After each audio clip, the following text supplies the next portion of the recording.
নমস্কাৰ।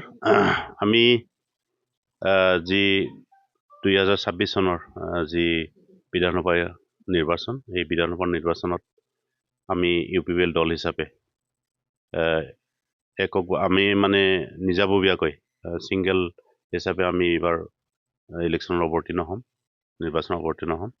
আৰু তাতে আমি ৰাইজৰ যি সহযোগ আমি দেখিবলৈ পাইছোঁ, আমি নথৈ আনন্দিত হৈছোঁ যে এটা বৃহৎ পৰিৱৰ্তনৰ স্বাৰ্থত আৰু এটা শান্তি প্ৰতিষ্ঠাৰ স্বাৰ্থত, স্থায়ী শান্তি প্ৰতিষ্ঠাৰ স্বাৰ্থত আৰু ইয়াতে মূল্যবোধৰ ৰাজনীতি প্ৰতিষ্ঠা কৰাৰ কাৰণে, নৱপ্ৰজন্মক এটা ভাল দিশ দিবৰ কাৰণে আমি UPPL সদায় শপত লৈছোঁ। আমি সদায় বদ্ধপৰিকৰ, আমি সদায় আগুৱাই যাম যে ৰাইজক লৈ পেলাই আমি সদায় ৰাইজৰ ওচৰত থাকিম, ৰাইজৰ সেৱা আগবঢ়াবৰ কাৰণে ৰাইজৰ ওচৰত থাকি পেলাই আমি এই ইলেকশ্যনত অৱতীৰ্ণ হ'ম।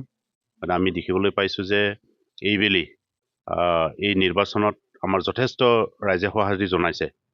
বিগত সময়ছোৱাত আজি যোৱা 4 মাহ ধৰি বা 5 মাহ ধৰি হাগ্ৰামাৰ নেতৃত্বত চলা BPF চৰকাৰৰ যি দুৰ্নীতিৰ অভিযোগ বা তেওঁলোকৰ যি অপশাসনৰ অভিযোগ, এই অভিযোগে আমাক যথেষ্ট উৎসাহিত কৰি তুলিছে। কাৰণ এই অভিযোগবিলাক আমি দেখিবলৈ পাইছোঁ আৰু ৰাইজে অভিযোগ কৰিছে, আৰু সেইটো আমি দূৰ কৰিবৰ কাৰণে, সেই সমস্যাবিলাক দূৰ কৰিবৰ কাৰণে আমি এইবাৰ নিৰ্বাচনত অৱতীৰ্ণ হৈছোঁ, যাতে আমি সেইবিলাক দূৰ কৰিব পাৰোঁ।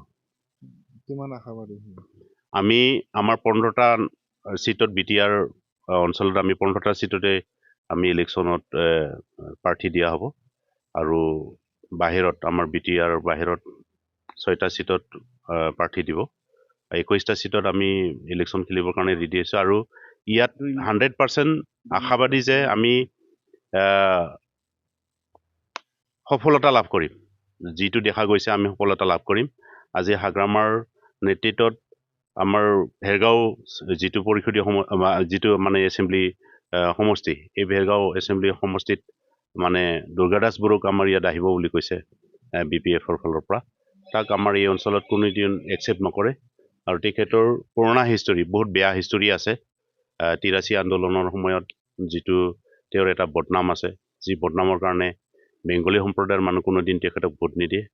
আৰু 1989ত আমাৰ বড়োসকলৰ মাজত হোৱা যি অত্যাচাৰ আছিলে, সেইটো সময়তো তেখেতৰ এটা বদনাম আছে। কাৰণ তেখেতে আমাৰ লগত কোনো ধৰণৰ, তেখেতে মিনিষ্টাৰ হৈ থকাৰ সময়তো আমাৰ এই অঞ্চলৰ ৰাইজৰ দুখ দুখীৰ কথা কোনোদিন খবৰ নল'লে। সেইবিলাক কথা ৰাইজে পাহৰা নাই। আৰু আটাইতকৈ দুৰ্ভাগ্যজনক কথা, দুৰ্গাদাস বড়োৱে এটা কথা ওলাইছে, মই মিডিয়াত দেখিবলৈ পাইছোঁ। ওদালগুৰি সমষ্টিত, আমাৰ এছেম্বলি সমষ্টিত দীপেন বড়োক যেতিয়া টিকেট প্ৰদান কৰা হ'ল, তেখেতে এটা কৈছে যে দীপেন বড়োক বিশেষ এটা সম্প্ৰদায়ৰ বাহিৰে কোনেও ভোট নিদিয়ে বুলি পেলাই কৈছে। কোনটো সম্প্ৰদায়ৰ কথা তেখেতে ক'ব বিচাৰিছে? তেখেতে কোন সম্প্ৰদায়ৰ মানুহ, আৰু তেখেতৰ লগত কোন সম্প্ৰদায় আছে? দীপেন বড়োক কোন বিশেষ সম্প্ৰদায় বুলি পেলাই ইণ্ডিকেট কৰিব বিচাৰে? বড়োসকল কি বিশেষ এটা সম্প্ৰদায় মাথো নেকি? তেওঁক মই ক'ব বিচাৰিছোঁ তেখেতে কোন সম্প্ৰদায়ৰ মানুহ। তেখেতৰ দুটা উপাধি আছে। আমি তেনেকুৱা উপাধি মাইকী মানুহৰ মানে হেৰিতহে দেখা পাওঁ, চাৰ্টিফিকেটত দেখা পাওঁ, যে কাৰোবাৰ লগত বিয়া হৈ গ'লে, বড়োৱে দাসৰ লগত বিয়া হৈ গ'লে বড়ো দাস, দাস বড়ো তেনেকুৱা দেখিবলৈ পাওঁ। তেখেতে কাৰ লগত বিয়া হৈ গৈছে, মানে আমি সেইটোহে কুৱেশ্যন কৰিব বিচাৰিছোঁ। তেখেতৰ মানে দাস বড়ো, মানে তেখেতে দাসৰ লগত বিয়া হৈছে নে বড়োৰ লগত বিয়া হৈছে আমি নাজানো। আৰু তেখেতৰ লগত কোন সম্প্ৰদায় আছে, সেই কথাটো স্পষ্ট কৰিলে ভাল হয়।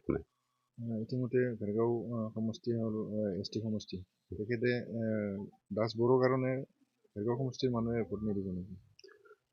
আমি সেইটো নহয়, তেখেতৰ মানে যিটো হেৰি ব্যক্তিত্ব, এই ব্যক্তিত্বত আমি মানে খুঁত থকাটো আমি দেখিবলৈ পাইছোঁ। আৰু তেখেতক কোনোপধ্যে একচেপ্ট নকৰে, কাৰণ তেখেতে গুৱাহাটীত থাকে। গুৱাহাটীত থাকি পেলাই চহৰীয়া এজন মানুহ আমাৰ ইয়াতে আহি পেলাই হাগ্ৰামাৰ পৰা বাহ লৈ পেলাই ইয়াতে আহি পেলাই যেতিয়া মানে ইয়াত শাসন ভাৰটো তেওঁ ল'ব বিচাৰিব, তেখেতৰ পৰা আমি ৰাইজে একো মানে লাভ নহ'ব, আৰু ৰাইজে তেওঁক মানে আশা কৰা নাই। আৰু আটাইতকৈ ডাঙৰ কথা হৈছে কি, BPFৰ কাৰণে দুৰ্ভাগ্যজনক ঘটনা হৈছে, কিবা কাৰণত যদি তেখেতে ইয়াতে টিকেট পায়, যদি প্ৰাৰ্থিত্ব পাই পেলাই যদি তেওঁ ইয়াতে MLA খেলে, ভৱিষ্যতে কিবা কাৰণত যদি তেওঁ জিকি যায়, তেতিয়াহ'লে ভৱিষ্যতে BPFৰ যি অস্তিত্ব, PP লিডাৰসকলৰ যি অস্তিত্ব, সেইটো নিশেষ হৈ যাব। কাৰণ আমি জানো যে এই অঞ্চলত BLTৰ পৰা বহুত মানে ছেক্ৰিফাইচ কৰা লোক আছে, এপছৰ পৰা ছেক্ৰিফাইচ কৰা লোক আছে। তেখেতসকলক বাদ দি পেলাই বড়ো জাতীয় আন্দোলনত বা এই সমাজ মানে জীৱনত তেখেতৰ কোনো অৱদান নাই। এই কোনো ধৰণৰ সামাজিক অৱদান নোহোৱা মানুহ এজনক আমাৰ ইয়াত আনি পেলাই ইলেকশ্যন খেলাব খোজাটো হাগ্ৰামাৰ কাৰণে এটা মূৰ্খামিৰ কথা হৈছে আৰু সেইটো ৰাইজে কোনোদিন একচেপ্ট নকৰে। আহি থকা বিধানসভাত UPPL ভোট দিয়াটো নিশ্চিত। 100% আমাৰ UPPL দলক সকলোৱে প্ৰমোদ বড়োৰ নেতৃত্বত যি সুশাসন আৰম্ভ হৈছিলে বিগত 5 বছৰত, এই সুশাসনৰ কথা আজি উপলব্ধি কৰিছে মানুহে। যেতিয়া আমি পৰিষদীয় নিৰ্বাচনত আমি হাৰি গ'লোঁ, চৰকাৰ গঠন কৰিব নোৱাৰিলোঁ, সেই কথাটো এতিয়া ৰাইজে অনুভৱ কৰিছে যে সঁচাকৈ আমি এটা ভাল চৰকাৰ এখন আমি হেৰাই ল'লোঁ, উপলব্ধি হৈছে মানুহৰ। আৰু সেইকাৰণে সকলোৱে মানে হাজাৰ হাজাৰ আমাৰ পাব্লিকে ওলাই আহি পেলাই UPPL দলক পুনৰ চৰকাৰত আনিবৰ কাৰণে তেওঁলোকে আগ্ৰহ প্ৰকাশ কৰিছে আৰু আমি সেইটো ৰাইজৰ ওচৰত থাকি পেলাই সঁহাৰি জনাইছোঁ যে আমি আকৌ এটা সুশাসনৰ ব্যৱস্থাৰ কাৰণে আমি শাসনত আহিম বুলি পেলাই আমাৰ দৃঢ় বিশ্বাস এটা আছে।